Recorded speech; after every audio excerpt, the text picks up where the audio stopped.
Sina CJ. Ikanta mo sa CJ. Christian James Jimenez. Jimenez.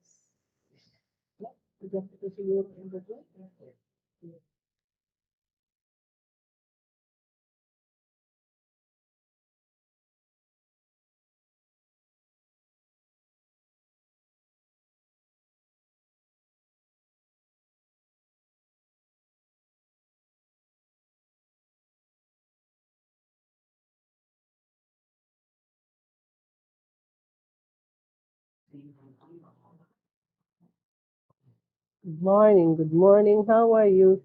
Good morning, good morning. I'm fine, thank you. Tama ga? Ang galing. Ba't ibang kulay ng background niyo? Ang lapit naman ng akin. Kay mo ba? Good morning, good morning. How are you? Good morning, good morning. I'm fine, thank you. Dahil pang wala.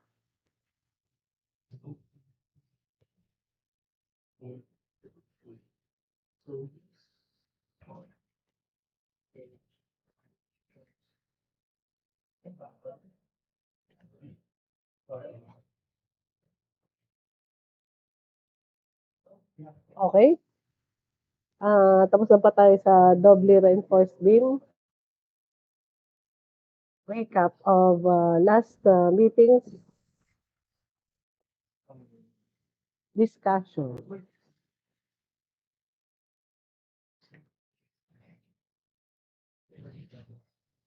Ba't nalalaglag itong aking ear?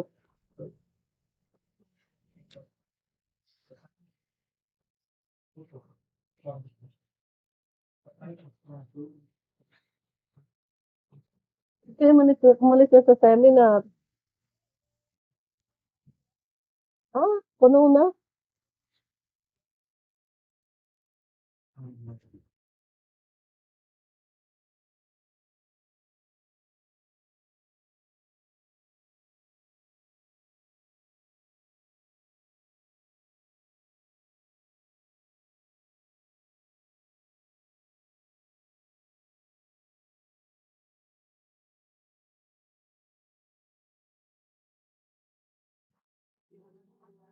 Recap of what we have discussed last meeting. It is about the doubly reinforced beam. Nakalimutan agad.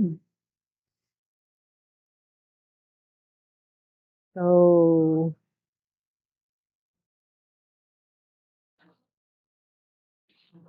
how to check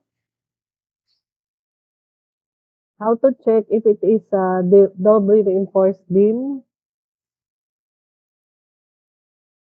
May matatanong ba ako? May checking tayo if you have a doubly reinforced beam.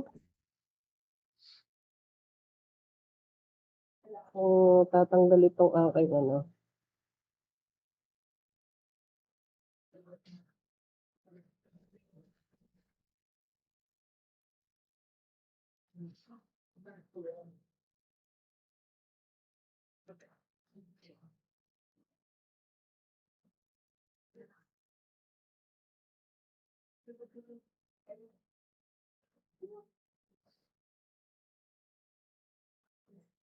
ulit. How to check if it is a doubly reinforced concrete beam.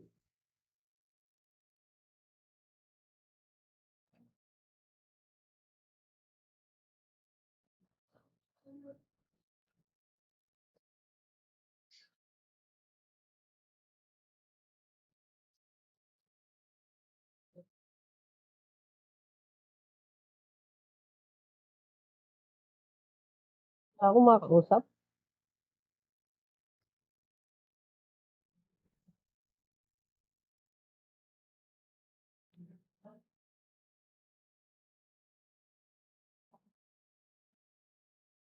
Aking paboritong tawagin ay si Mendel Jovin.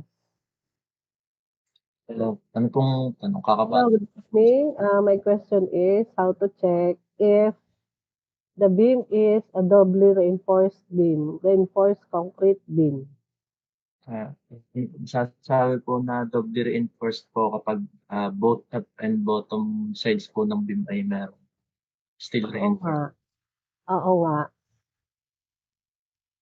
Eh, atin munang i-check.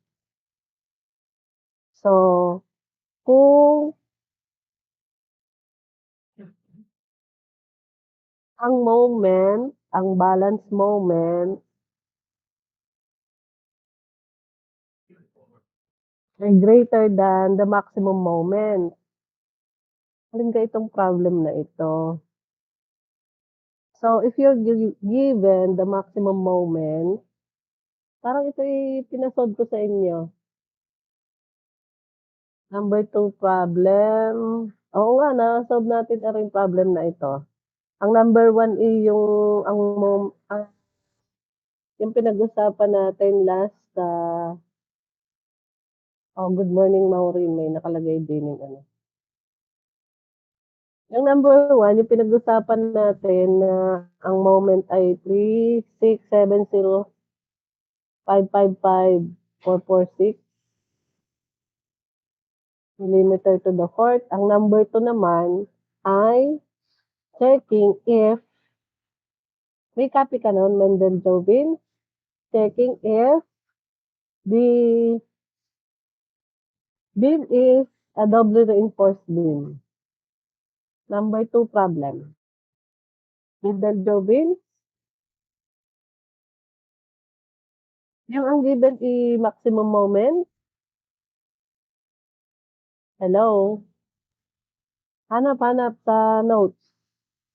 Ang given maximum moment. Pagkatapos, kukuhanin nyo yung balance moment para kung si maximum moment ay greater than the balance moment, siya ay doubly reinforced beam.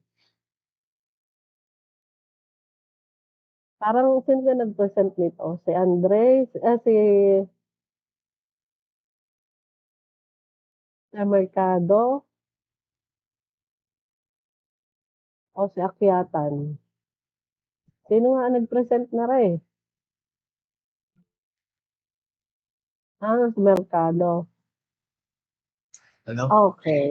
Narinig po. Yes. Oo. Bakit Bakit yung hindi alam kaya ng iba na nag-present ka na nito? kakaupo lang po? Ah, Baka hindi nila tinapy ang notes. Oh my God. Wala nga yun ako matanong. Ah,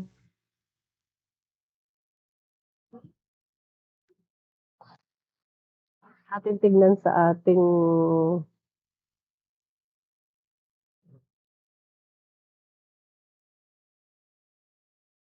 ano ba itong aking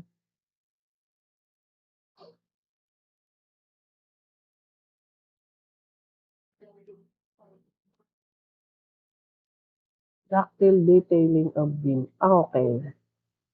Hmm. Okay, may I present this? May I present? Butan. Present. Window. Hmm,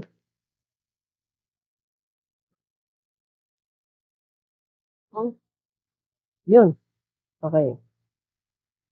Mamaya ko ulit tatanungin yan ha. Hindi ako nakakalimot ng tanong ko. Okay. So, as we continue our discussion, uh, this ductile detailing of beam as per gayon. Eto na.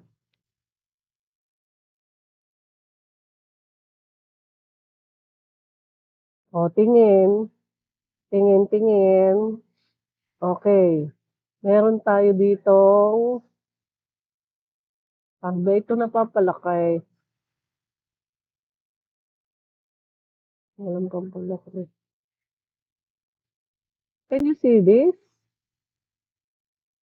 Okay, mga kapatid. Oh, yan. Kita naman pala. Okay. Ito'y nakapost din sa inyong classroom. Okay. Meron tayo dito mga dimension. So, let's say L2 is the length of your beam. L2 is the length of the beam. Okay. What is this? 20. 20 din dito. Tapos meron pang nakalagay na 0.25 L2. You can denote this as L2 over 4. So, ang L2 over 4 ay what? What do you mean by this L2 over 4? Who can answer?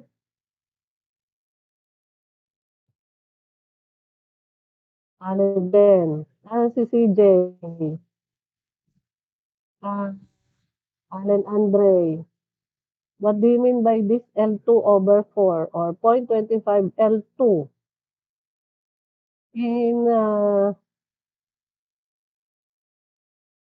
length of L2. Yes, Magno. Since sinabi po ay L2 over 4, it probably means po na yung indication niya po ay 1/4 po ng length po ni L2. Okay. So, kung si L2 ay 3 meters, so 3 divided by 4 is what? Anong 3 divided by 2? Yung 3 divided by 4 po is I think divided by 0.75 4, I meters. mean. 3 divided by 4. 3 divided by 4 is 0.75. Okay. So, it means, yung length na yon ay 0.75 meters. Okay? And then, meron pa tayo ditong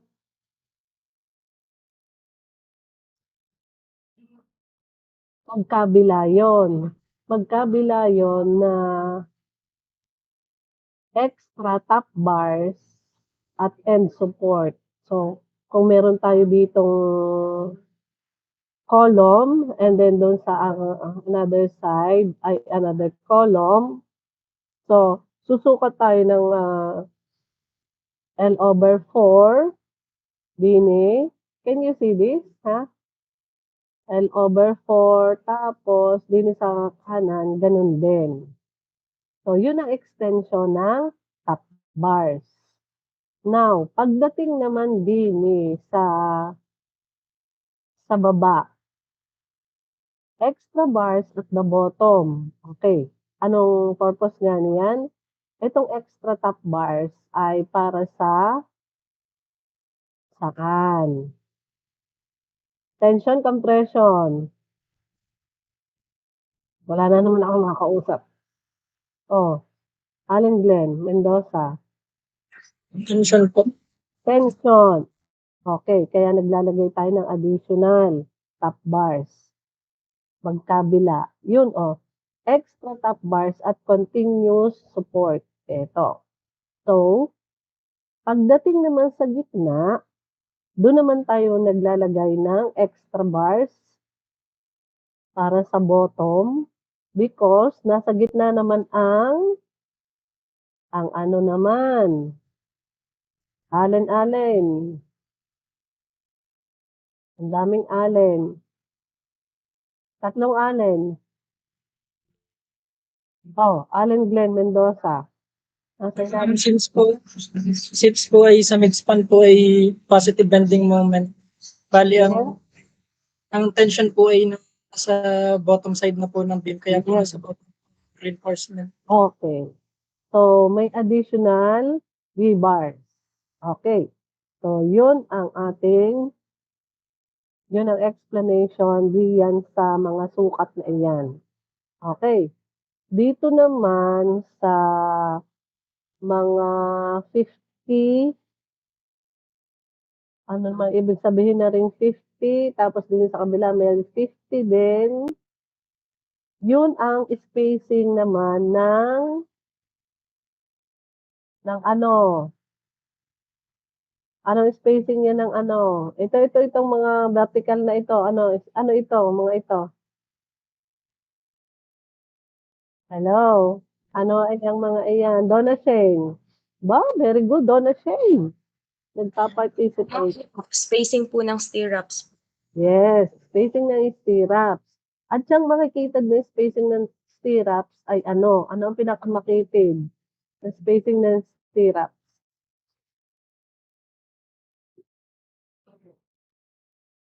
Zero po, 50. Yan, palagay na, 50. 50 mm yan, ha? 50 mm.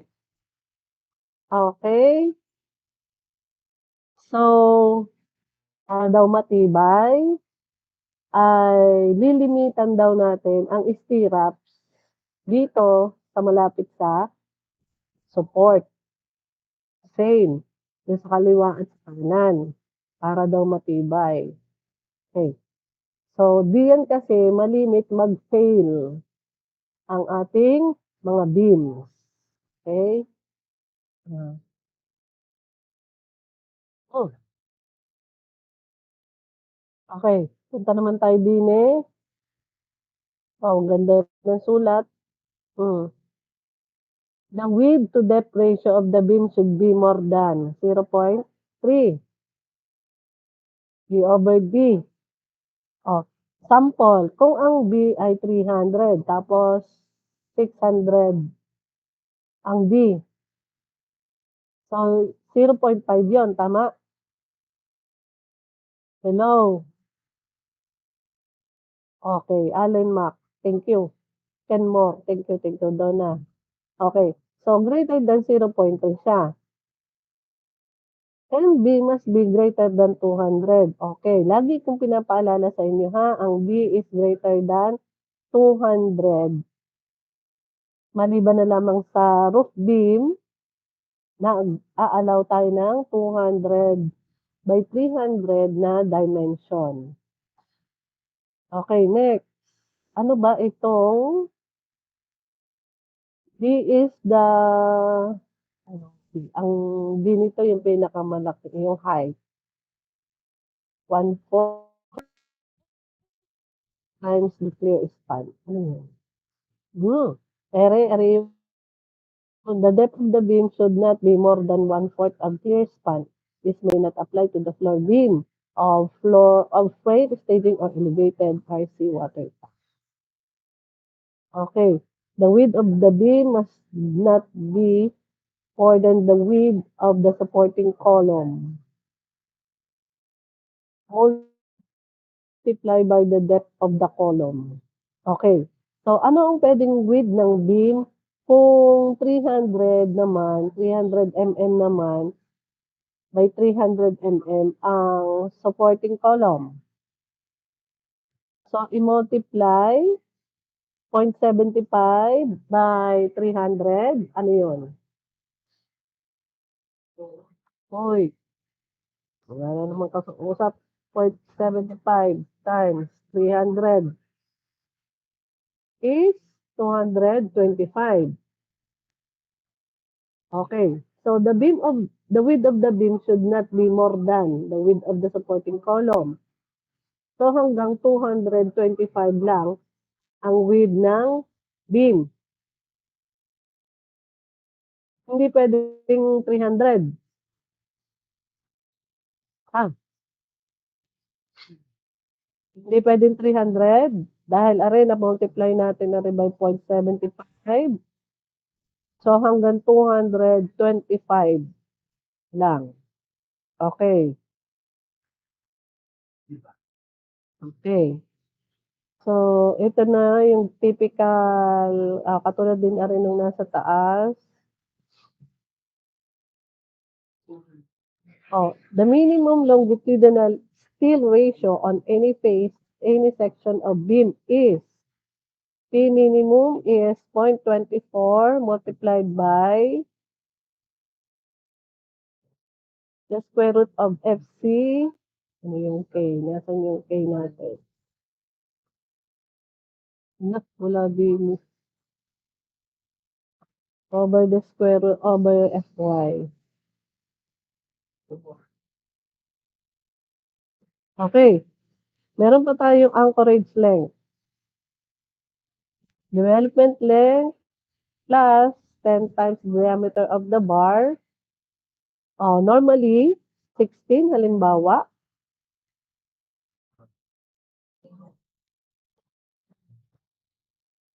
Aray. Yun ang development length. In tension. Ito yun. Okay. So, ang bar diameter natin ay DB. Okay. Shall not exceed 150. Yung spacing of link over the splices shall not exceed 150. Ito yon. Okay. Transverse reinforcement. Ito naman.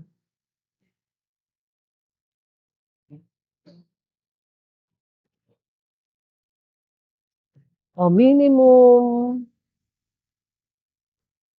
Dili sa figure, ang spacing is less than 6 dB. If dB is smaller than the bar diameter. And the spacing is less than 100 mm.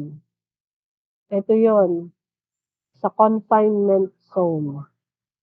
2D length. Doon sa D over 4. So, pinaka-safe ay 50. Wala na. Wala na.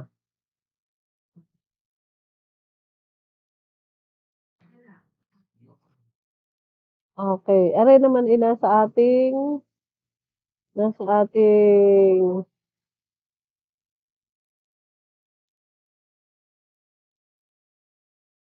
post yan sa ating sa inyong classroom.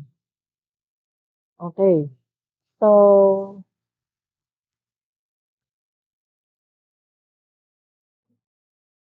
tuloy ang ligaya. Meron pa akong na-miss sa ating Allen, Andre, pwedeng pakipost nga noong diniscuss last meeting diyan sa ating classroom para may kopya sila. Wala akong makausap pagka